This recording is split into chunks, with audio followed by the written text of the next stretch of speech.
भगवन् विश्वेश्वराय महादेवाय त्रयम्बकाय त्रिपुरान्तकाय त्रिकाग्निकालाय कालाग्निरुद्राय नीलकण्ठाय मृत्युञ्जयाय सर्वेश्वराय सदाशिवाय श्रीमन्महादेवाय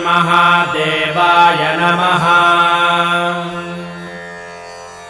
नमो हिरण्यबाहवे सेनान्ये दिशां च पतये नमो नमो वृक्षेभ्यो हरिकेशेभ्यः पशूनां पतये नमो नमः सस्पिञ्जराय द्विषीमते पथीनां पतये नमो नमो बभ्रुषाय विव्याधिनेन्नानां